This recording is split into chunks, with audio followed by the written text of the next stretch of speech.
একদিন একটি ছোট ছেলে ছিল। তার নাম ছিল ইউসুফ।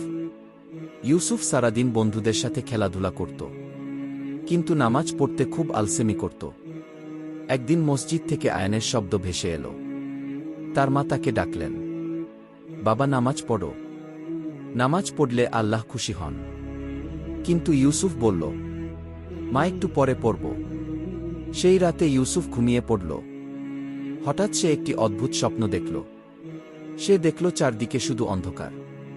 ইউসুফ একা দাঁড়িয়ে আছে। হঠাৎ দূর থেকে একটি উজ্জ্বল আলো আসতে লাগল।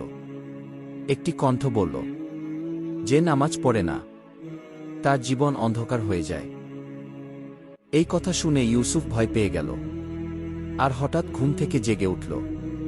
পরের দিন সকালে ইউসুফ তার মায়ের কাছে গেল। সে বলল, মা, আজ থেকে আমি কখনো নামাজ ছাড়ব না। তার মা খুশি হয়ে তাকে বুকে জড়িয়ে ধরলেন। মনে রাখো, নামাজ মানুষকে সঠিক পথে নিয়ে যায়, আর আল্লাহর কাছে সবচেয়ে প্রিয় কাজ হল নামাজ।